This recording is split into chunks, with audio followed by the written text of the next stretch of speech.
إن الحمد لله نحمده ونستعينه ونؤمن به ونتوكل عليه ونعوذ بالله من شرور أنفسنا ومن سيئات أعمالنا من يهده الله فلا مضل له ومن يضلل فلا هادي له أشهد أن لا إله إلا الله وحده لا شريك له وأشهد أن محمدا عبده ورسوله أرسله بالهدى ودين الحق ليظهره على الدين كله ولو كره المشركون اللهم صل على محمد وعلى آل محمد كما صليت على إبراهيم وعلى آل إبراهيم إنك حميد مجيد اللهم بارك على محمد وعلى آل محمد كما باركت على إبراهيم وعلى آل إبراهيم إنك حميد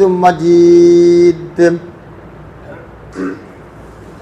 أما بعد فإن خير الكلام كلام الله وخير الهدي هدي محمد صلى الله عليه وسلم وشر الأمور محدثاتها وكل محدثة بدعة وكل بدعة ضلالة وكل ضلالة في النار أيها الإخوان والأخوات أوصيكم بعباد الله ونفسي أولا بتقوى الله يا أيها الذين آمنوا اتقوا الله حق تقاته ولا تموتن إلا وأنتم مسلمون يا أيها الناس إنا خلقناكم من نفس واحدة وخلق منا زوجها وبث منهما رجالا كثيرا ونساء واتقوا الله الذي تساءلون به والأرحام إن الله كان عليكم رقيبا يا أيها الذين آمنوا اتقوا الله وقولوا قولا سديدا يصلح لكم أعمالكم ويغفر لكم ذنوبكم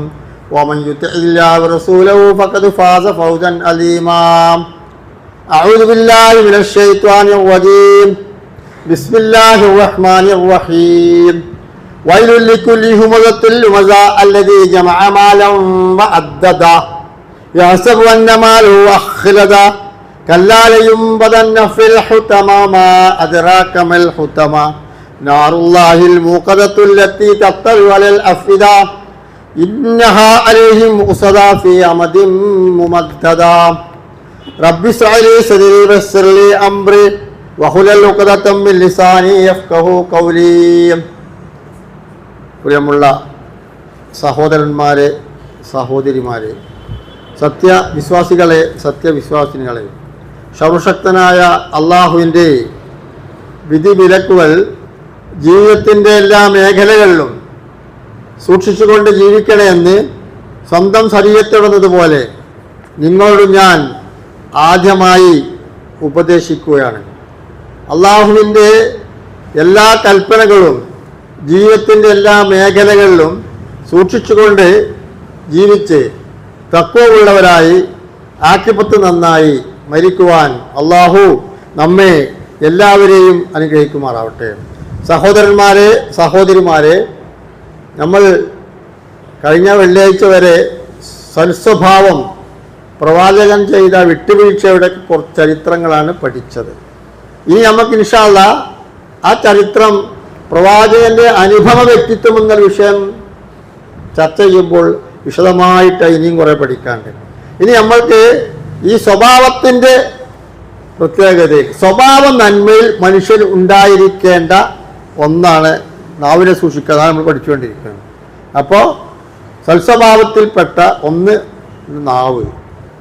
അല്ലാഹു തആല നമുക്ക് നൽകിയ അവയവങ്ങൾ ബാഹ്യവും ആന്തരികവുമായ കുറേ അവയവങ്ങളെ അള്ളാഹു നമുക്ക് നൽകിയിട്ടുണ്ട്. അത് ഇല്ലാത്തവർക്കേ അതിനെക്കുറിച്ച് വില അറിയുള്ളൂ. നമ്മൾ അള്ളാഹു സൃഷ്ടിച്ച രൂപം നോക്കുകയാണെങ്കിൽ രണ്ട് കണ്ണുണ്ട്, പക്ഷെ ആ കണ്ണ് ഈ രൂപത്തിലല്ലാന്ന് വെക്കുക. മൂക്കുകളും തൊണ്ടകളും ചെവികളും നമ്മുടെ ഈ കൈകളും കാലുകളൊക്കെ ഇതൊന്നും ഇല്ലാത്തത് 1% 2% വെച്ച് അള്ള ശിക്ഷിക്കുന്നുണ്ട്. നമുക്കൊക്കെ പഠിക്കാൻ വേണ്ടിയിട്ടാണ്. കൈയില്ലാത്തവരെയും കാലില്ലാത്തവരെയും കണ്ണില്ലാത്തവരെയും ഇതൊക്കെ അള്ളാഹു നൽകിയ അവയവങ്ങളാണ്. ഇതൊക്കെ നമുക്ക് ഉപകാരപ്പെടുന്നതാണ്. ഒന്നിനൊന്ന് മെച്ചാണ് കേട്ടോ. കണ്ണുകളും ഒക്കെ എല്ലാ ഈ 2 അവയവങ്ങളാണ്.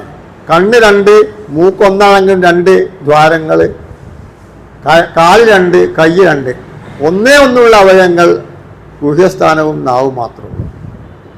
അപ്പോൾ അള്ളാഹു പരിശുദ്ധ ഖുർആനിൽ സൂറത്ത് മുഅ്മിനിൽ പ്രതിപാദിക്കുന്നുണ്ട് കേട്ടോ. അതിലേക്ക് അല്പം പോകുന്നില്ല, അതിൻ്റെ അവസാനത്തെ ആയത്ത് ഓതുന്നുള്ളൂ. മനുഷ്യന്റെ സൃഷ്ടിപ്പിനെ കുറിച്ച് ഓരോ ഘട്ടങ്ങളായി ഇങ്ങനെ പറഞ്ഞിട്ട് അവസാനമായിട്ട് അള്ളാഹു തന്നെ പറയാണ്, ഫതബാറകല്ലാഹു അഹ്സനുൽ ഖാലിഖീൻ. ഖാലിഖ് പറഞ്ഞാൽ സൃഷ്ടിക്കുന്നവൻ, സൃഷ്ടാവ്. അഹ്സൻ എന്ന് പറഞ്ഞാൽ ഏറ്റവും നന്നായി സൃഷ്ടിക്കുന്നവൻ. ഫതബാറകല്ലാഹ് അനുഗ്രഹപൂർണമാണ്, അനുഗ്രഹപൂർണമായവനാണ് അള്ളാഹു, ഏറ്റവും നല്ല സൃഷ്ടാവ്. ഇതിൽ നിന്ന് ഓരോ മനുഷ്യന് വേണ്ടത് ഒരേപോലെ, ഓരോ ജീവികൾക്ക് അതിൻ്റെ രൂപത്തിൽ. ഇപ്പൊ കണ്ണ് 2 തന്നത്, ഒന്ന് ബാക്കിലും ഒന്ന് ഫ്രണ്ടിലാണെങ്കിലോ അല്ലെങ്കിൽ ഒന്ന് വിരൽ തൽപ്പത്താണെങ്കിലോ എന്തായിരിക്കും ആ മനുഷ്യന്റെ രൂപം? എത്ര സുന്ദരമായ രൂപങ്ങളെയാണ് അള്ളാഹു നമുക്ക് സൃഷ്ടിച്ചത്. ഇതേത് ടെക്നോളജി ഒന്നുമില്ല, റോബോട്ടൊക്കെ ഉണ്ട്, അതുമാതിരിയൊന്നുമല്ല. ഇത് അള്ളാഹുവിൻ്റെ കഴിവ്, അള്ളാഹുവിൻ്റെ അപാരമായ കുതിരത്തോടെ ഒരു മനുഷ്യൻ ഉണ്ടായിരിക്കേണ്ട രൂപഭംഗി, നിറത്തിൽ വ്യത്യാസം ഉണ്ടാവാം, അവൻ്റെ രൂപത്തിൽ യാതൊരു വ്യത്യാസവും ഉണ്ടാവില്ല. എല്ലാവർക്കും കണ്ണും കാതും മൂക്കും ഒക്കെ ഇങ്ങനെ തന്നെയാണ് അള്ളാഹു നമുക്ക് സൃഷ്ടിച്ചു തന്നിരിക്കുന്നത്. ഇതിനൊക്കെ പ്രത്യേക ലക്ഷ്യങ്ങളൊക്കെ ഉണ്ട്. അതിൽ പ്രധാനപ്പെട്ട ബാഹ്യ അവയവങ്ങളാണ് കണ്ണ്. കണ്ണില്ലാത്തവനോട് ചോദിച്ചാലേ അതിൻ്റെ വില അറിയുള്ളൂ. പക്ഷേ ഖുർആനിൽ ലാ ഉഖ്സിമു ബിഹാദൽ ബലദ് എന്ന് പറയുന്ന അധ്യായത്തിൽ അള്ളാഹു തആല പറയുകയാണ്, അലം നജ്അൽ ലഹു ഐനൈനി, ഞാൻ നിങ്ങൾക്ക് 2 കണ്ണ് നൽകിയില്ലേ. ഒരു കണ്ണ് നഷ്ടപ്പെട്ടാൽ അത് ഒരു കണ്ണിൻ്റെ വില അറിയണമെങ്കിൽ ആ കണ്ണില്ലാത്തവരോട് ചോദിക്കണം. അള്ളാഹു തആല അവർക്കൊക്കെ വേറെ ചില കഴിവുകൾ കൊടുത്തിരിക്കുകയാണ്. കണ്ണില്ലാത്തവർക്ക് വായിക്കുവാനും പഠിക്കുവാനുമുള്ള സംവിധാനമുണ്ട്. അതിൻ്റെ പേരാണ് ബ്രെയിൻ ലിപി. ബ്രെയിൻ ലിപിയിൽ ഖുർആനടക്കം ഇറങ്ങിയിട്ടുണ്ട്. അവർ ആ തപ്പിങ്ങനെ വായിക്കും. അതുപോലെ മൂകന്മാര്, ബധിരന്മാരും മൂകന്മാരും, സംസാരിക്കാനും കേൾക്കാനും കഴിയാത്ത ആൾക്കാരുണ്ട്. അവർക്കുള്ള ലിപിയാണ് ആംഗ്യ ഭാഷ. ഇതെല്ലാ സംവിധാനങ്ങളും ഒരുക്കിയിട്ടുണ്ട്. ഇതിൽ നിന്നെല്ലാം വ്യത്യസ്തമായിട്ടാണ് അള്ളാഹു തആല ഒരു പൂർണ്ണമായ മനുഷ്യൻ നമുക്കൊക്കെ നൽകിയ അനുഗ്രഹം. അലം നജ്അൽ ലഹു ഐനൈൻ, ഞാൻ നിങ്ങൾക്ക് 2 കണ്ണ് നൽകിയില്ലെന്ന് അള്ളാഹ് ചോദിച്ചത്. ഈ കണ്ണ് എത്ര പുരോഗമിച്ചാൽ ഈ കണ്ണ് ഇല്ലാത്തവർക്ക് കൃത്രിമമായിട്ട് കണ്ണ് വെക്കാൻ കഴിഞ്ഞിട്ടുണ്ടോ? അലം നജ്അൽ ലഹു ഐനൈൻ വലിസാനം വശഫത്തെ, അവിടെ നമ്മൾ വിഷയം തരണം കേട്ടോ. വലിസാനൻ നാവും, വശഫത്തേനി 2 ചുണ്ടും. ഇത്ര ഭംഗിയാണ് ഈ നാവ് എന്ന സാധനം. ഒരു പ്രധാനപ്പെട്ട അവയവമാണ് മനുഷ്യൻ. അതിനെ സംരക്ഷിക്കാൻ 32 പല്ലുകൾ അള്ളാഹു നൽകിയിട്ടുണ്ട്. ഒരു പല്ല് പോയിട്ട് അതിന് 1500 രൂപ വില എന്നിട്ടാണ് നമ്മൾ പല്ല് വെച്ചത്. അങ്ങനെ ഓരോ അവയവങ്ങളുടെയും വില നമ്മൾ കൂട്ടുക. ഇപ്പൊ കിഡ്നി പോയവർക്ക് കിഡ്നി മാറ്റി വെക്കാൻ എത്ര ലക്ഷങ്ങളാണ്. ഇത് എന്തെങ്കിലും നമ്മൾ കൊടുത്തിട്ടുണ്ടോ? നമ്മൾ വല്ല കരാറും ചെയ്തിട്ടുണ്ടോ? അള്ളാഹു സൃഷ്ടിച്ചപ്പോൾ ഫതബാറകല്ലാഹു അഹ്സനുൽ ഖാലിഖീൻ, ഒരു വൈകല്യങ്ങളുമില്ല. സുന്ദരന്മാരും സുന്ദരികളാണ് നമുക്ക്. ആ സൃഷ്ടിക്കേണ്ടത് എന്തെങ്കിലും ഒരു വൈകല്യം വന്നാൽ അത് കാണുകയും ചെയ്യും ഈ രൂപത്തിൽ തന്നെ. അപ്പോൾ ആ കണ്ണും മൂക്കും നാവും ഒക്കെ നമുക്ക് അള്ളാഹു തആല തന്നിരിക്കുന്ന അതിൻ്റെതായ ഒക്കെ ചില കാര്യങ്ങളും ഗുണങ്ങളും ഉണ്ട്. അപ്പോൾ ഈ നാവ് അലം നജ്അൽ ലഹു ഐനൈൻ വലിസാനം വശഫത്തൈൻ, കാരണം നാവുകൾ തന്നു. ഈ നാവിന് ഈ ചുണ്ടില്ലായിരുന്നുവെങ്കിൽ എന്തായിരിക്കും സ്ഥിതി? അതിനെ സംരക്ഷിക്കാൻ വേണ്ടി പല്ലുണ്ട്, പല്ലിൻ്റെ മേലൊരു കവറ്, ചുണ്ടുണ്ട്, അതിലും തന്നെ ഇവിടെ ഒരു പുരികങ്ങളുണ്ട്. ഇതില്ലെങ്കിൽ എന്തായിരിക്കും സ്ഥിതി? അതുമാതിരി നമ്മളെ മറ്റു അവയവങ്ങളും താടിയും ചെവിയും ഒക്കെ, ഇതൊക്കെ അള്ളാഹു ചെയ്തു തന്ന അപാരമായ അനുഗ്രഹങ്ങളിൽ ഒന്നാണ്. വൻ തഅദ്ദു നിഅമത്തല്ലാഹ് ലാ തുഹ്സുഹ, അള്ളാഹു ചെയ്തു തന്ന അനുഗ്രഹങ്ങളെ നിങ്ങളെന്ന് എണ്ണി കണക്കാക്കുകയാണെങ്കിൽ നമുക്ക് കണക്കാക്കാൻ കഴിയില്ല എന്നാണ്. 500 കൊല്ലം ഇബാദത്തെടുത്ത ഒരാൾ വെറും സുജൂദിലായം കൊണ്ട് മരിക്കണേ എന്നൊക്കെ പ്രാർത്ഥിച്ച് 500 കൊല്ലം ഇബാദത്തെടുത്തിട്ട് ആ ആൾ അള്ളാഹിന്റെ മുമ്പിൽ ഹാജരാക്കി. അവൻ പറഞ്ഞു, അള്ളാഹുവേ, ഞാൻ നിനക്ക് 500 കൊല്ലം ഇബാദത്തെടുത്തിട്ടുണ്ട്, അതുകൊണ്ട് അതിനെനിക്ക് സ്വർഗം തന്നാൽ മതിയാണ്. അങ്ങനെ അവകാശപ്പെട്ടപ്പോൾ അള്ളാഹു തആല അവൻ്റെ 500 കൊല്ലത്തെ ഇബാദത്തിനെ കണക്കൂട്ടി നോക്കുമ്പോൾ ഒരു കണ്ണ് നൽകിയതിന് 500 കൊല്ലത്തെ ഇബാദത്തില്ല. അതുകൊണ്ട് അവൻ നരകത്തിലേക്ക് കൊണ്ടുപോകുമെന്ന് പറഞ്ഞു. അവൻ അവിടെ വെച്ച് തന്നെ അള്ളാഹുവിനോട്, അള്ളാഹുവെ, എൻ്റെ അറിവില്ലായ്മ കൊണ്ട് പറഞ്ഞ. നീ ചെയ്ത അനുഗ്രഹങ്ങൾ കണ്ണും കണക്കുമില്ല. നീ ചെയ്ത അത്രയും വലിയ അനുഗ്രഹങ്ങൾ ചെയ്തവനാണ് നീ. അതുകൊണ്ട് എൻ്റെ 500 കൊല്ലത്തെ വിവാദത്തൊന്നും ഒരു കണ്ണിന് കൊടുക്കാനില്ല. അള്ളാഹ് വന്ന അത്രയും അനുഗ്രഹങ്ങളാണ് അള്ളാഹു നമുക്ക് നൽകിയത്. ആലോചിച്ച് നോക്കി, ബാഹ്യാവയവങ്ങളും ആന്തരിക അവയവങ്ങളും ഒക്കെ, ഒരു കിഡ്നി, ശ്വാസകോശം, അതുപോലെ തന്നെ ഹൃദയം, എന്തെല്ലാമാണോ ഫിറ്റ് ചെയ്തിട്ട് വിട്ടിരിക്കുകയാണ്. എല്ലാ ആവശ്യത്തിനും ഉപയോഗിക്കാൻ വേണ്ടി എല്ലാ സംവിധാനങ്ങളും സർവശക്തനായ റബ്ബ് സൃഷ്ടിച്ചിട്ട് ഇങ്ങോട്ട് വിട്ടിക്കാണ് ഈ ലോകത്തേക്ക്. അതിലെന്തെങ്കിലും ഇപ്പം എത്ര കൊല്ലങ്ങളായിട്ട് നമ്മളെ ഹൃദയം പ്രവർത്തിച്ചുകൊണ്ടിരിക്കുന്നു, എത്ര കൊല്ലങ്ങളായിട്ട് നമ്മളെ ലെൻസ് പ്രവർത്തിച്ചുകൊണ്ടിരിക്കുന്നു. ഒരു വാഹനങ്ങൾ ഓടിച്ചുകൊണ്ടിരിക്കുമ്പോൾ കുറച്ച് കഴിയുമ്പോൾ സർവീസ് നിർത്തലുണ്ട്. അള്ളാഹു ചെയ്യുന്ന അനുഗ്രഹം അള്ളാഹു അഹ്സനുൽ ഖാലിഖീൻ എന്ന് ഖുർആൻ തന്നെ പറയുന്നു. അള്ളാഹു ഏറ്റവും നന്നായി സൃഷ്ടിക്കുന്ന സൃഷ്ടാവ്, നീ അനുഗ്രഹപൂർണനാണ് എന്നാണ് അർത്ഥം. അത് അവസാനിപ്പിക്കാം. ഇനി നമുക്ക് നാവിലേക്ക് പ്രവേശിക്കാം. അപ്പോൾ അള്ളാഹു നൽകിയത് അവയവങ്ങൾ ഒന്നാണ് ഈ നാവ്. ഇതില്ലാത്തവന് കണ്ണില്ലാത്തവരുടെ അവസ്ഥ തന്നെയാണ്. നാവ് കൊണ്ട് 9000 രുചിഭേദങ്ങൾ അറിയുവാനുള്ള കഴിവ് ഈ നാവ് നല്ല കൊടുത്തിട്ടുണ്ടെന്നാണ്. ഭക്ഷണം കഴിക്കുമ്പോൾ അതിൻ്റെ രുചിയില്ലെങ്കിൽ ഭക്ഷണം കഴിക്കുന്നുണ്ട് ഒരു കാര്യം ഉണ്ടാവില്ല. അത് ഓരോന്നിനും ഓരോ രുചി. മാംസം കഴിക്കുമ്പോൾ അതിന് വേറെ രുചി, മീൻ കഴിക്കുമ്പോൾ വേറെ രുചി, പച്ചക്കറി കഴിക്കുമ്പോൾ വേറെ രുചി, സാധാ ഭക്ഷണം കഴിക്കുമ്പോൾ അതിന് വേറെ രുചി, ബിരിയാണി കഴിക്കുമ്പോൾ അതിന് വേറെ. അങ്ങനത്തെ എല്ലാ രുചിഭാഗഭേദങ്ങൾക്കും അറിയാനുള്ള കഴിവ് അള്ളാഹു തആല ഫിറ്റ് ചെയ്ത് കൊടുത്തിട്ടാണ് നാവ്. ഒന്ന്, നമുക്ക് ഭക്ഷണം കഴിക്കാൻ രുചി. രണ്ടാമത്തേത് പിന്നെന്തുള്ള കാര്യം, നാവ് കൊണ്ട് നമുക്ക് എന്തൊക്കെ ചെയ്യാം? കുറേ കാര്യങ്ങൾ ചെയ്യാനുണ്ട്. നമ്മൾ ആവശ്യത്തിന് വേണ്ടി നാവ് ഉപയോഗിക്കുക. അവയവങ്ങൾ, ബാഹ്യമായ അവയവങ്ങളിൽ പ്രധാനപ്പെട്ട ഒന്ന് തന്നെയാണ് നാവ് കേട്ടോ. അത് നാം സംസാരിക്കാൻ കഴിയാത്തവർക്കുള്ള അറിയാമല്ലോ. അത് രണ്ടുണ്ടാവും, ചെവി കേൾക്കാൻ പറ്റാത്തവരും സംസാരം കഴിയാത്തവർക്കും. നാവ് കൊണ്ട് നമുക്ക് ഏറ്റവും നല്ല ഒരു അവയവമാണ്. അതുപോലെ കണ്ണും മൂക്കും ഒക്കെ. അപ്പോൾ നാവിനെ നമ്മൾ സൂക്ഷിച്ച് സംസാരിക്കണം. നാവ് കൊണ്ട് ഉദ്ദേശിക്കുന്നത് എന്തിനാണ്? നമ്മൾക്ക് ആശയവിനിമയം നടത്താണ്. അതിനാണ് നാവ്. അതില്ലെങ്കിൽ എന്തായിരിക്കും അവസ്ഥ? നമുക്ക് പറയേണ്ടുന്ന കാര്യങ്ങളൊക്കെ നല്ല ഭാഷയിൽ നന്നാക്കി പറയുക. അതൊന്ന്, ആശയവിനിമയം. 2, ഖുർആൻ പാരായണം ചെയ്യുക. അതുപോലെ മറ്റ് ദിക്റുകളും സലാത്തുകളും ചെല്ലുക. അതും ആവശ്യമാണ്. നമുക്ക് ദീനീപരമായ കാര്യങ്ങളൊക്കെ, അതിനൊക്കെ നാവ് അത്യാവശ്യമാണ്. ഭക്ഷണം കഴിക്കാനും അതിന് രുചി അറിയാനും നാവ് ആവശ്യമാണ്. സംസാരിക്കാനും നാവ് ആവശ്യമാണ്. എന്നാലും ആ നാവിനെ സൂക്ഷിക്കണം. നാവിനെ നമ്മൾ സൂക്ഷിക്കണം. ഏതുപോലെ ഒരു ഓഫീസിക്കോ എവിടെയെങ്കിലും കയറി ചെന്നാക്കണം, തീ സൂക്ഷിക്കുക എന്ന് എഴുതി വെച്ചിട്ടുണ്ടാവും. അപ്പോൾ സൂക്ഷിച്ച് കൈകാര്യം ചെയ്തില്ലെങ്കിൽ, തീ ആവശ്യമുള്ള വസ്തുവാണ്, അത് സൂക്ഷിച്ച് കൈകാര്യം ചെയ്തില്ലെങ്കിൽ അതുകൊണ്ട് ഭയങ്കര അനർത്ഥങ്ങൾ ഉണ്ടാവും. അതുകൊണ്ട് നാവ് കൊണ്ട് അത്തരത്തിലുള്ള അനർത്ഥങ്ങൾ ഉണ്ടാവാതിരിക്കാനാണ് നാവിനെ സൂക്ഷിക്കുക എന്ന് പറയുന്നത്. ഞാൻ കഴിഞ്ഞ കുത്തുബയിലത്തെ ഒരു ബെയ്ത്ത് ചെയ്ത അർത്ഥം പറഞ്ഞില്ല.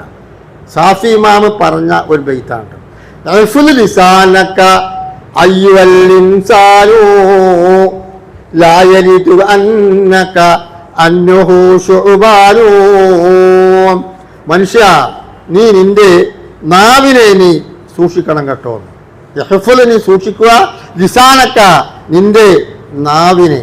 ലാ യലിതു അന്നക, ആ നാവ് നിന്നെ കടിക്കാതിരിക്കട്ടെ. അന്നഹു ശുബാനുൻ, നാവ് എങ്ങനെയാണ്? അത് ശുബാനാണ്. എന്താ ശുബാൻ എന്ന് പറഞ്ഞാൽ? മൂർക്കം പാമ്പ്. നമ്മളെ മൂർക്കം പാമ്പിനെ വായിലിട്ട് കൊണ്ട് നടക്കുന്ന അർത്ഥം. അത് വേണ്ട രൂപത്തിലല്ലെങ്കിൽ എന്തായിരിക്കും? മൂർക്കം പാമ്പായിരിക്കും. തസ്ബീഹ് ചെല്ലുക, ദിക്റുകൾ ചെല്ലുക, ഖുർആൻ ഓതുക. ഞാൻ കഴിഞ്ഞ കുത്തുവിലൊക്കെ പറഞ്ഞത് അതിനൊക്കെയുള്ള എത്രമാത്രം ഗുണവും ശ്രേഷ്ഠതയാണ് അതുകൊണ്ടൊക്കെ നമുക്ക് ലഭിക്കുന്നത്. അതും നാവ് തന്നെയാണ്. അതോടൊപ്പം തന്നെ ആ നാവ് കൊണ്ട് തന്നെ പല അനർത്ഥങ്ങളും വരും. അതുകൊണ്ട് നാവിനെ നമ്മൾ എന്ത് വേണം? എപ്പോഴും സൂക്ഷിക്കണം. അള്ളാഹു അതിന് നമ്മളെ തൗഫീഖ് നൽകട്ടെ. ഈ കേട്ടിട്ട് നമ്മൾ ഇതൊക്കെ പറഞ്ഞിട്ടും പിന്നെ നമ്മളൊക്കെ അപകടങ്ങൾ സംഭവിക്കാതിരിക്കാനാണ് ഞാൻ ഇങ്ങനെ പറയുന്നത് കേട്ടോ. അലി റളിയല്ലാഹു അൻഹുവിന്റെ ഒരു ഹിക്മ, തത്വവാക്കാണ് പറയുന്നത് കേട്ടോ. അതെന്താണ്? ലിസാനുൽ ആക്കിലി വറാഉഹു ലിസാനുൽ ജാഹിലി അമാമുഹു. മനസ്സിലായോ? നാവിനെ കുറിച്ചാ പറയുന്നത്. ലിസാനുൽ ആഖിലി വറാഉഹു, ബുദ്ധിമാന്റെ നാവ് വറാഇ പിന്നിലാണ് കേട്ടോ. എല്ലാവർക്കും വായിന് മുമ്പിൽ തന്നെയാണ്. ഈ പറഞ്ഞത് അർത്ഥം എന്താണ്? ബുദ്ധിമാന്റെ നാവ് പിന്നിലാണ്. ലിസാനുൽ ജാഹിലി അമാമഹു. ജാഹിൽ എന്ന് പറഞ്ഞാൽ അത്യാവശ്യം അറിവ് വിവരങ്ങളൊക്കെ ഉണ്ടാവും കേട്ടോ, അല്ലാത്ത പെരുംജാഹിലല്ല, അത്യാവശ്യം കാര്യങ്ങളൊക്കെ അറിയാം. അവന്റെ നാവ് മുന്നിലായിരിക്കും. എന്താ പറയുന്ന അർത്ഥം അറിയാം നിങ്ങൾക്ക്? ബുദ്ധിമാൻ എപ്പോഴും ആലോചിച്ച് ചിന്തിച്ചിട്ട് മാത്രമേ വർത്തമാനം പറയുള്ളൂ. ബുദ്ധിമാന്മാരാണ് ആൾക്കാർ. നമ്മളെ മാതിരി ചടവാണ്. കഴിഞ്ഞ കുത്തി പറഞ്ഞില്ല സർസാറൂന എന്നൊക്കെ പറഞ്ഞില്ല. അതൊക്കെ സ്വഭാവ നന്മയുടെ ഭാവം പറഞ്ഞപ്പോൾ പറഞ്ഞ ആ ഹദീസ് പറഞ്ഞപ്പോൾ ആദ്യം പറഞ്ഞത് സർസാറൂന, അതിന് മുത്തഫയ്യിക്കൂന എന്നൊക്കെ പറഞ്ഞപ്പോൾ പറഞ്ഞു. അവസാനം പറയുന്നത് സൽസ്വഭാവം. ഇതുള്ള ആൾക്കാരാണ് റസൂലുള്ളാഹിന്റെ അടുത്ത് സ്ഥാനം കിട്ടുക. അപ്പോൾ ഹദീസ് പറഞ്ഞ അതിന്റെ ബാക്കിയാണ് ഇപ്പോൾ ഈ പറയുന്നത്. അപ്പോൾ ബുദ്ധിമാന്മാരുടെ നാവ് എപ്പോഴും എവിടെയായിരിക്കും? പിന്നിലായിരിക്കും. അവരൊരു കാര്യം ഒന്ന് ആലോചിച്ച് അന്വേഷിച്ചിട്ട് ഒക്കെയാണ് പറയുക. മറ്റുള്ളവരെന്ത് ചെയ്യും? എടുത്ത് ചാടി പറയും. പറഞ്ഞതിന് ശേഷം ആലോചിക്കും. പല പ്രശ്നങ്ങളും ഉണ്ടാവും. അള്ളാഹു നമ്മളെ നാവിനെ സൂക്ഷിച്ച് സംസാരിക്കുവാൻ ഈ കുത്തുബ കേട്ടിട്ട് നമുക്ക് അള്ളാഹു തൗഫീഖ് നൽകട്ടെ. സഹോദരന്മാരെ, എല്ലാവരും അനർത്ഥങ്ങൾ സംഭവിക്കുകയാണ്. എത്രങ്ങളാണ്. ഒരു ജൂതൻ സഭ ഉണ്ട്. ഒരു ജൂതൻ, രണ്ട് ജൂതന്മാരാ. ഒരു ജൂതൻ അത്യാവശ്യം ഇബാദത്തൊക്കെ എടുക്കുന്ന ആളാണ്. മറ്റവൻ ഒരു ഉഴപ്പൻ മട്ടാണ് സമൂഹത്തിൽ. അപ്പോൾ ഇബാദത്ത് എടുക്കുന്ന ആൾ പറഞ്ഞു അവൻ്റെ കാര്യം പോക്കാണ്, അവനൊന്നും അള്ളാഹു സ്വീകരിക്കൂല. അപ്പം തന്നെ പറഞ്ഞു അത് ഈബത്ത് പറഞ്ഞു. അവനെ അള്ളാഹു തആല രക്ഷപ്പെടുത്തി. ഈ ഇബാദത്തുകാരൻ അതോടുകൂടി അവൻ്റെ ഇബാദത്ത് 0 ആയി, നഷ്ടപ്പെട്ടു. ഒരു ചെറിയ ചരിത്രമാണ് കേട്ടോ. നബി സല്ലല്ലാഹു അലൈഹി വസല്ലം തങ്ങൾക്ക് ഉഹദ് യുദ്ധത്തിൽ എന്താണ് ഷജ്ജുൽ നബി സല്ലല്ലാഹു അലൈഹി വസല്ലം, ഷജ്ജ എന്ന് പറഞ്ഞാൽ മുറിവേറ്റു. ഏതാണ്? കുസുരത്ത് റുബായഹി. നബി സല്ലല്ലാഹു അലൈഹി വസല്ലം തങ്ങളുടെ മുന്നിലെ പല്ലുകൾ പൊട്ടിയതായി കാണുന്നു. അപ്പോൾ കാല നബി സല്ലല്ലാഹു അലൈഹി വസല്ലം ഒറ്റക്കിരുന്ന് പറഞ്ഞു കൈഫ യുഫ്ലിഹു ഖൗമു, എങ്ങനെ ഈ ജനങ്ങളൊക്കെ നന്നാവുക, വിജയിക്കുക എന്നാണ് പറഞ്ഞത്. എങ്ങനെ? ഷജ്ജു നബിയിൻ, അവരുടെ പ്രവാചകനൊക്കെ അവർ മൃണപ്പെടുത്തി മുറിയായില്ലേന്ന്. അതിനെ അപ്പറഞ്ഞ അല്ലാഹു തആല ലൈസലക അംറുൻ മിനൽ ഷൈഇ, അത്തരത്തിലുള്ള കാര്യങ്ങൾ പറയാൻ നബിയെ നിങ്ങൾക്ക് യാതൊരു അധികാരവുമില്ല. അവർക്ക് അല്ലാഹ് പുറത്തു കൊടുക്കാം, അവർ തൗബ ചെയ്യാം. തൗബ ചെയ്താൽ അല്ലാഹു തആല അവർക്ക് പുറത്തു കൊടുക്കാം. നബിയോടെ പറഞ്ഞോ. നബി ഒറ്റയ്ക്കിരുന്ന് പറഞ്ഞാൽ നബി വേർച്ചിങ്ങനെ ഇരിക്കും. ലൈസലക അംറുൻ ഷൈഇ, നിങ്ങൾക്ക് ആ കാര്യത്തിൽ ഇടപെടാൻ നിങ്ങൾക്ക് അവകാശമില്ല. ഈ ജൂതൻ പറഞ്ഞു, എന്താ പറഞ്ഞത്? അവൻ്റെ കാര്യം പോക്കാണെന്നാണ്. പല കാര്യങ്ങളുണ്ട് കേട്ടോ. അങ്ങനെ പറയുമ്പോൾ ആ കാര്യങ്ങൾ അത് കേട്ടിട്ട് പറഞ്ഞു, അത് ആ പറഞ്ഞത് കൊണ്ട് ഈ ആബിദെടുത്ത് ഇബാദത്തായിരുന്ന ജൂതൻ്റെ അമലുകളൊക്കെ ബാത്തിലാവുകയും ആ മനുഷ്യനെ രക്ഷപ്പെടുകയും ചെയ്തു. ഇനിയും എന്താ പറഞ്ഞത്? ലിസാനക്കഥ ഇന്നൽ സുക്കൂത്ത, പരമാവധി നമ്മൾ മൗനം ദീക്ഷിക്കുവാൻ ശ്രമിക്കുക, കാര്യങ്ങൾ മാത്രം സംസാരിക്കുക. ഓവുകാലത്തിങ്ങനെയും പോസ്റ്റുമൊക്കെ ഇരുന്നിട്ട് രാത്രിയിലും പകലിലും ഇല്ല വെറുതെ ഇരുന്ന് സർസാറൂന കൈകുത്തി പറഞ്ഞു. അങ്ങനത്തെ സംസാരം പരമാവധി ഉപേക്ഷിക്കുക. അതാണ് ഞാൻ ആദ്യം പറഞ്ഞത്. ആശയവിനിമയം, കുത്തുബ പറയുവാനും സംസാരിക്കാനും ആശയവിനിമയത്തിന് മാത്രം പരമാവധി മൗനം ദീക്ഷിക്കുക. മഹാനായ അബൂബക്കർ സിദ്ദീഖ് റളിയല്ലാഹു അൻഹു വളരെ നല്ല ഒരു വ്യക്തിത്വത്തിൻ്റെ ഉടമയായിരുന്നു. വളരെ എല്ലാ കാര്യത്തിലും സമാധാനവും ശാന്തിയുമുള്ള ആളായിരുന്നു. ഉഹദ് യുദ്ധത്തിൻ്റെ തൻ്റെ മകൻ അബൂബക്കർ അബ്ദുറഹ്മാൻ കൊടിയും പിടിച്ച് ഉഹദ് രണാങ്കണത്തിലേക്ക് വന്നപ്പോൾ ക്ഷമിക്കാൻ കഴിഞ്ഞില്ല. അത്രയും ക്ഷമാശീലനായ ആള് തൗഹീദിനെതിരെ യുദ്ധം ചെയ്യാൻ വന്നപ്പോൾ എടുത്ത് ചാടാൻ പുറപ്പെട്ടപ്പോൾ നബി പറഞ്ഞു, നിങ്ങൾ ക്ഷമിക്കും, നമുക്ക് പരിഹാരം കാണാം, നിങ്ങളെ മകൻ തന്നെയാണ്. ഒരു ഉദാഹരണം പറഞ്ഞു നോത്തരം കേട്ടോ. അപ്പോൾ നമ്മൾ വേണ്ടത് ഈ കുത്തുബേക്കർ നമ്മൾ സംസാരം പരമാവധി കുറയ്ക്കുക. ആ സമയത്ത് നമ്മൾ ദിക്റുകൾ ചെല്ലുക, സ്വലാത്ത് ചെല്ലുക. അല്ലെങ്കിൽ ഒന്നുമില്ലെങ്കിൽ വൽ യൗമിൽ എന്താണ് ഫമൻ കാന യുമിനു ബില്ലാഹി വൽ യൗമിൽ ആഖിർ ഫൽയസ്മുത്. അല്ലാഹുവിലും അന്ത്യദിനത്തിലും വിശ്വസിക്കുന്നവരെ നിങ്ങൾക്ക് ഒന്നും സംസാരിക്കാനില്ലെങ്കിലോ സത്യവിശ്വാസത്തിന്റെ ഭാഗമാണ് ഫൽയസ്മുത്, മൗനം ദീക്ഷിക്കുക, ഉണ്ടാതിരിക്കുക. ആരാ ലക്ഷണമാണ്? ഫമൻ കാന യുമിനു ബില്ലാഹി വൽ യൗമിൽ ആഖിർ ഫൽയഖുൽ ഖൈർ. പറയുകയാണെങ്കിൽ നല്ലത് പറയുക, അല്ലെങ്കിലോ ഫൽയസ്മുത്, മൗനം ദീക്ഷിക്കുക. ഇതാണ് ഏറ്റവും നല്ലത്. അപ്പോ എന്താ പറഞ്ഞത്? ഇന്ന സുകൂത്ത, ഷാഫിമാൻ പറഞ്ഞ കവിത കേട്ടോ. ഇന്ന സുകൂത്ത സലാമതം ഫലിറബ്ബമാ സർഉൽ കലാമതി നദ്മതും വഖസാറു. ഇന്ന സുകൂത്ത, മൗനം എന്ന് പറയുന്നത്, സലാമത്തുൻ, എന്താണ്? സമാധാനമാണ്, രക്ഷയാണ്.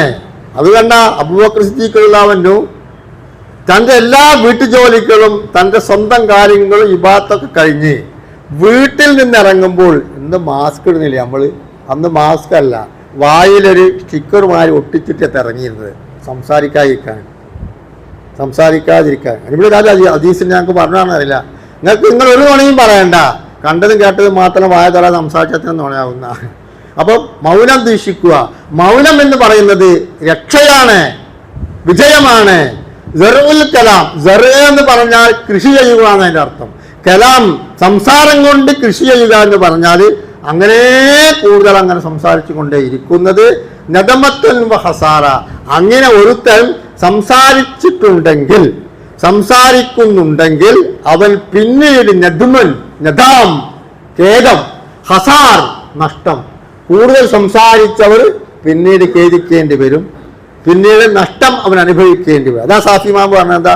ലാ എഴുതു അന്നക്ക, സംസാരിക്കുമ്പോൾ നിങ്ങൾ സൂക്ഷിച്ച് സംസാരിച്ചില്ലെങ്കിൽ പിന്നീട് ഖേദിക്കേണ്ടി വരും. മാനദംതു അലസ്സുകൂതി മറതൻ, മാനദംതു അലസ്സുകൂതി മറതൻ വലഖദ് നദംതു അലൽ കലാമി മിറാറാ. ഞാൻ സംസാരിക്കാതെ മൗനം ദീക്ഷയുടെ പേരിൽ ഞാൻ ഒരിക്കലും തന്നെ എന്തായിട്ടില്ല, ഞാൻ ദുഃഖിക്കേണ്ടി വന്നിട്ടില്ല. മാനദംതു, പക്ഷേ വലക്കത് നദംതു, ഞാൻ കുറേ ഖേദിക്കേണ്ടി വന്നു. എന്തുകൊണ്ട്? കസ്റത്തുൽ കലാം, ധാരാളം സംസാരിച്ചതിൻ്റെ പേരിൽ ഞാൻ ഒരുപാട് ദുഃഖിക്കേണ്ടി വന്നിട്ടുണ്ട് കേട്ടോ. ഇനി നബി സല്ലല്ലാഹു അലൈഹി വസല്ലം തങ്ങളോട് ചോദിച്ചു, സഹാബിയോട് ചോദിച്ചു, അക്സറ, സ്വർഗത്തിൽ പ്രവേശിക്കുന്നതിന് ആദ്യം പറഞ്ഞ സ്വർഗത്തിൽ പ്രവേശിക്കുന്ന കാര്യങ്ങൾ ഇത്തക്കില്ല, ഉസുന് കൊൽക്കും. പിന്നെ പറഞ്ഞത് എന്താണ്? ഫമും ഫർജും, ഗുഹ്യസ്ഥാനവും അതുപോലെ തന്നെ നാവുമാണ്. പിന്നെ ഒരിക്കൽ ചോദിച്ചു, എന്താ ഞാൻ കൂടുതൽ ചെയ്യേണ്ടുന്ന കാര്യങ്ങൾ? അപ്പോൾ നബി സല്ലല്ലാഹു അലൈഹി വസല്ലം തങ്ങൾ പറഞ്ഞു, നീ തെക്കുള്ളവനാവുക, നിന്റെ കുടുംബത്തിനെ നീ പോറ്റുക. ഇത് സയ്യക്കലി ഹൈലിക്ക, കുടുംബത്തിനെ നീ എന്ത് വേണം? സംരക്ഷിക്കണം. പിന്നെയോ നിന്റെ നാവ് സൂക്ഷിക്കുക. ഹത്തിയത്തുക, നാവ് സൂക്ഷിച്ചാൽ മാത്രം പോരാ, നീ ചെയ്ത തെറ്റിന്റെ മേൽ എന്ത് വേണം?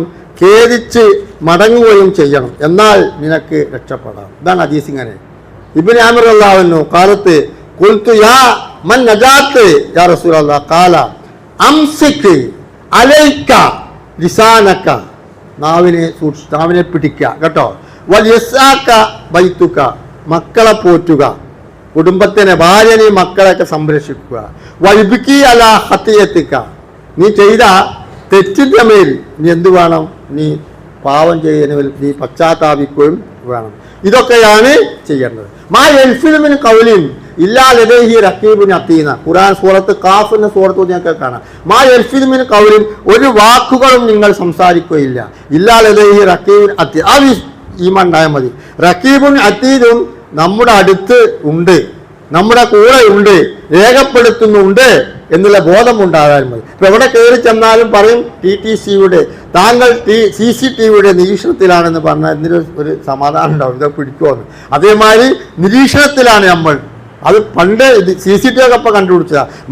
മാ യൽഫിദു മിൻ കൗലില്ല ഈ റക്കീബും അത്തീദ് എല്ലാവർക്കും ഉണ്ട്, എല്ലാവർക്കും റക്കീബും അത്തീദ് ഉണ്ടെന്ന്. അപ്പൊ റക്കീബും അത്തീദും നമ്മളെ സൂക്ഷിക്കുന്നുണ്ട്, നമ്മൾ പറയുന്നതെല്ലാം തന്നെ എന്തുണ്ട്, റെക്കോർഡാക്കുന്നുണ്ട്. അതുകൊണ്ട് നമ്മൾ എന്ത് വേണം, എല്ലാ സമയത്തും സംസാരിക്കുന്നത് നമ്മൾ സൂക്ഷിച്ച് വേണം സംസാരിക്കുവാൻ. ഞങ്ങൾ തങ്ങൾ പറഞ്ഞു, ഹദീസിൽ പറയാണ്, ഒരു നേരം വെളുത്തു കഴിഞ്ഞാൽ ഇതാ അസ്ബഹ ഇബ്നു ആദം, ഒരാദമിന്റെ മകൻ അസ്ബഹ നേരം വെളുത്താൽ എന്തായി, എല്ലാ അവയവങ്ങളും ഇവനോട് പറയുന്നത്, മറ്റുള്ള അവയവങ്ങളൊക്കെ പറയും, നീ സൂക്ഷിക്കണം കേട്ടോ, നീ ചെയ്യുന്ന തെറ്റിന് ഞങ്ങളൊക്കെ ഉത്തരവാദികളായിരിക്കും, സൂക്ഷിച്ച് സംസാരിക്കണം. എന്താ, കുല്ലഹ തുകഫിറു ലിസാന, നാവിനോട് ഉപദേശിക്കുന്നുണ്ട് അവയവങ്ങളൊക്കെ. എന്താ, നാവ് കൊണ്ട് പറഞ്ഞ നാവിന് മാത്രമല്ല കൊള്ളു, എല്ലാവർക്കും കേട്ടു. തഖൂലു ഇത്തഖില്ല, അള്ളാഹുവിനെ നീ സൂക്ഷിക്കണം കേട്ടോ. തഖൂലു, നീ അള്ളാഹുവിനെ സൂക്ഷിക്കണം. ഫീന ഫൈനഹ നഹ്ലുബിക ഫനിസ്തഖംത, നീ നന്നായാൽ ഞങ്ങളൊക്കെ നന്നായി. നീ ചീത്തയായാൽ, നീ വളഞ്ഞ വഴിക്ക് പോവുകയോ ചീത്ത ചെയ്യുകയോ പറയുകയോ ചെയ്താൽ അതിൻ്റെ ഉത്തരവാദി അത് ഞങ്ങളൊക്കെ ഏറ്റെടുക്കേണ്ടി വരും. അതുകൊണ്ട് നീ ശ്രദ്ധിച്ച് സംസാരിക്കണം. ഒരിക്കലും ഒരു കറുത്ത മനുഷ്യനോട് എന്താ പറഞ്ഞത്, ഇബ്നു സിരീൻ റിപ്പോർട്ട് ചെയ്ത ഹദീസാ, ലാക്കൽ അസ്വദു ഖാല അസ്തഗ്ഫിറുല്ലാഹ്. നിങ്ങൾ ഒരാൾ കറുത്തവനാണെന്ന് പറഞ്ഞപ്പോൾ നബി സല്ലല്ലാഹു അലൈഹി വസല്ലം തങ്ങൾ പറഞ്ഞു, അഹാഫു അൻ അകൂന ഖദ് ഉതബൈത, അത് ഈ പരദൂഷണമാണ്, പേടിച്ചിരിക്കുന്നു, അതുകൊണ്ട് നീ അവനോട് ഇസ്തിഗ്ഫാർ ചെയ്യണം. ഈ ഈബത്ത് പറഞ്ഞാൽ, നീ അള്ളാഹുവിന്റെ പൊറുക്കലിനെ തേടുക എന്ന് പറഞ്ഞാൽ, അള്ളാഹു തആല നമുക്കത് പൊറുത്തു തരണമെങ്കിൽ നമ്മൾ ആരെപ്പറ്റിയാണോ പറഞ്ഞത് അവർ പൊറുത്തു തരണം. ഒരു യുദ്ധം കഴിഞ്ഞ വിശ്രമത്തിൽ കുറച്ചാൾക്കാർ ഉറങ്ങുന്നു, കുറച്ചാൾക്കാർ ഭക്ഷണം കഴിക്കാൻ വേണ്ടി കാത്തിരിക്കുന്നു. അപ്പോൾ ഈ ഉറങ്ങുന്നവരുടെ കൂർക്കം വലി കേട്ടിട്ട് മറ്റൊരു പറഞ്ഞു, വല്ലാത്തൊരു കൂർക്കം വലിച്ച് ഉറക്കാൻ കളയുന്നു. അത് കേട്ടപ്പോൾ നബി എന്താ പറഞ്ഞാൽ, നിങ്ങൾ പറഞ്ഞ ഈബത്താണ്, അത് പിന്നെ എന്ത് വേണം, പിൻവലിക്കണം, അങ്ങനെ പറയാൻ പാടില്ല. ഒരു സ്ത്രീയുടെ തുണിക്കോന്തല കുറച്ച് താഴോട്ട് വന്നപ്പോൾ അതിന് ആയിഷാ ബീവി പറഞ്ഞപ്പോൾ അതും ഈബത്താണ്. ഇൻഷാ അല്ലാഹ് അങ്ങനെ ഒരുപാട് ഈബത്തുകളുടെ സംഭവങ്ങൾ പറയാനുണ്ട്. സൂക്ഷിക്കുക കേട്ടോ, നാവിനെ സൂക്ഷിക്കുക, പരമാവധി വർത്തമാനങ്ങൾ ചുരുക്കുക, കാര്യങ്ങൾ മാത്രം പറയുക. അല്ലാഹു തആല അനുഗ്രഹിക്കുമാറാവട്ടെ.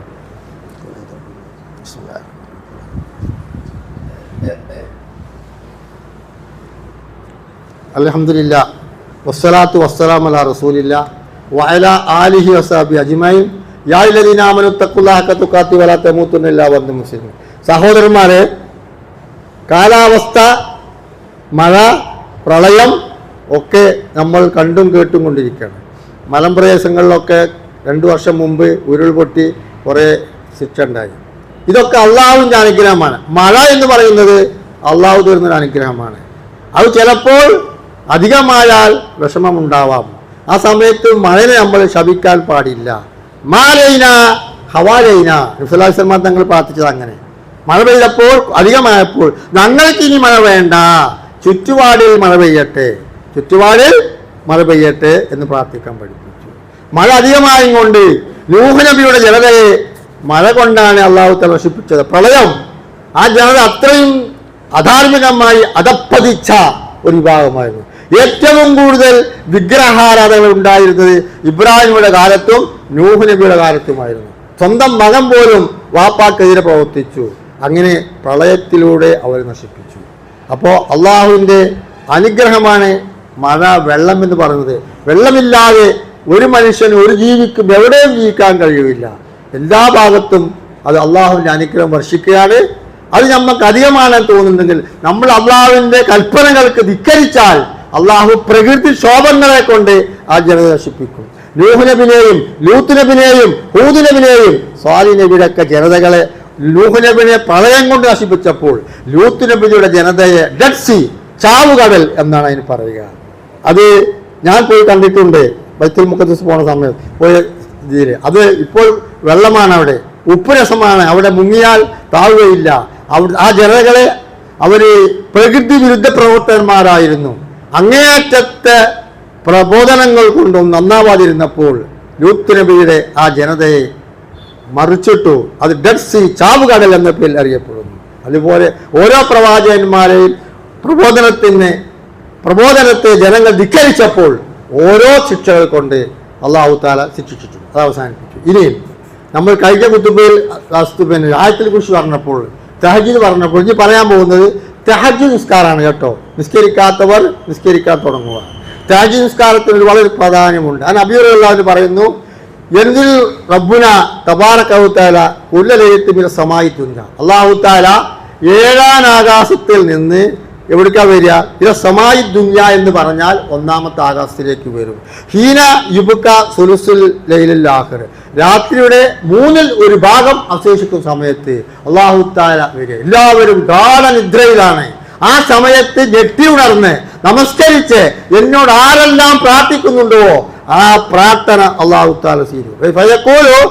മൻ യദ്ഊനി, ആരാണ് എന്നോട് പ്രാർത്ഥിക്കുന്നത്? ഫസ്തജിബ് ലഹു, അവനോട് ഞാൻ ഉത്തരം നൽകും. അതുപോലെ തന്നെ ആരാണ് എന്നോട് ചോദിക്കുന്നത്? അവർക്ക് ഞാൻ നൽകും.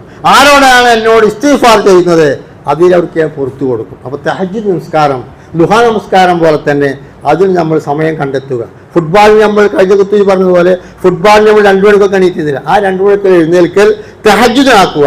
തഹജ്ജുദ് നിസ്കരിച്ച സുഹൃത്തുക്കളെ, നിങ്ങൾക്ക് എന്ത് പ്രശ്നങ്ങൾ ഉണ്ടെങ്കിലും അള്ളാഹുവിനോട് ചോദിച്ചോളൂ, അതിന് ഉത്തരം നൽകും. സലുല്ലാഹ് ഹവായിജുക്കും ഹത്തൽ മിൽഹ്, എല്ലാ ആവശ്യങ്ങളും അള്ളാഹുവിനോട് ചോദിക്കുക.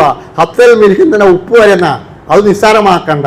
അപ്പൊ നിങ്ങൾ തഹജ്ജുദ് നിസ്കരിച്ചിട്ട് പ്രാർത്ഥിക്കുക, സഹായം തേടുക, ഇസ്തിഗ്ഫാർ ചെയ്യുക, എല്ലാം പാവത്ത് പൊറുക്കൽ തേടുക, എല്ലാം അള്ളാഹു പുറത്തു വരും. അള്ളാഹു 7ാം ആകാശത്ത് നിന്ന് 1ാം ആകാശത്തേക്ക് ഇറങ്ങി വരുന്ന സമയമാണ്. അപ്പൊ തഹജ്ജുദ് നിസ്കാരം ഇന്ന് മുതൽ നിങ്ങൾ പതിവാക്കണം. ഞാൻ വിചാരിക്കും, ഞാൻ ഉപദേശിക്കുന്നു നിങ്ങൾക്ക് തഹജ്ജുദ് നിസ്കരിക്കാത്തവർ തഹജ്ജുദ് നിസ്കരിക്കുക. അഫ്ളലു സിയാമി ബഅദ ശഹ്രി റമളാന, റമളാൻ മാസത്തിന് ശേഷം ഏറ്റവും ശ്രേഷ്ഠമായ മാസമാണ് ഷഹ്റുല്ലാഹി മുഹറം മാസമാണ്. അതുപോലെ അഫ്ളലു സ്വലാത്തി ബഅദൽ ഫരീദ, ഫർദ് നമസ്കാരത്തിന് ശേഷം ഏറ്റവും ശ്രേഷ്ഠമായ മറ്റൊരു നമസ്കാരമാണ് തഹജ്ജുദ് എന്ന് പറയും. ഖിയാമുൽ ലൈൽ എന്ന പേരിലൊക്കെ അറിയപ്പെടും.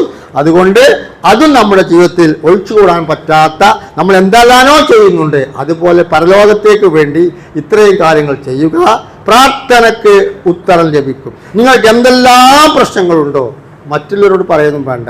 നിങ്ങൾ അള്ളാഹുവിന്റെ അസ്മാഉൽ ഹുസ്നയിൽ നിങ്ങൾക്ക് ഒന്നും അറിയില്ലെങ്കിലും യാ ഹയ്യും യാ ഖയ്യൂം യാ ജലാലി വൽ ഇക്റാം എന്ന് വിളിച്ചുകൊണ്ട് നിങ്ങൾ തഹജ്ജുദ് നിസ്കാരത്തിൽ പ്രാർത്ഥിക്കുക. അല്ലാഹു തആല അതിന് നമുക്ക് തൗഫീഖ് നൽകുമാറാവട്ടെ.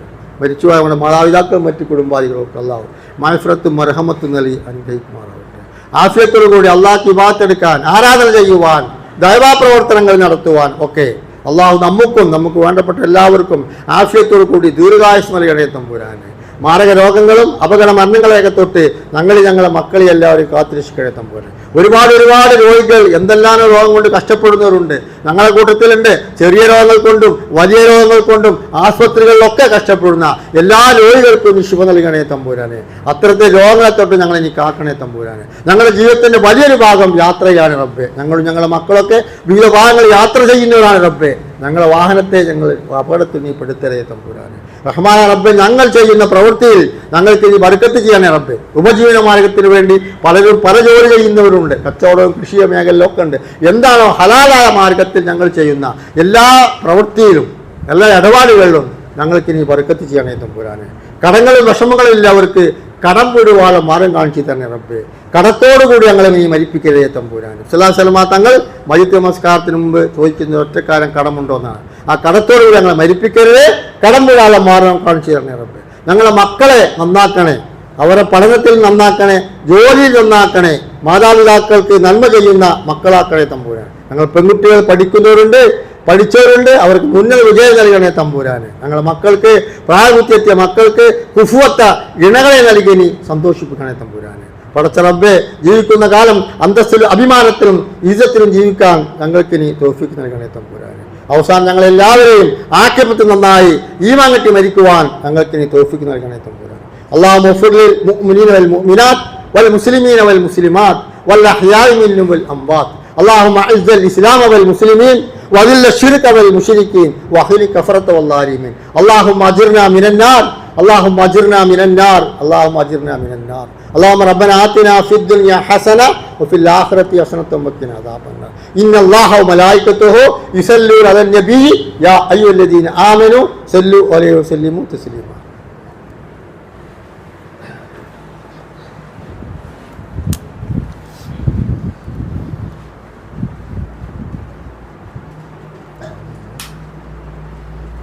Gracias.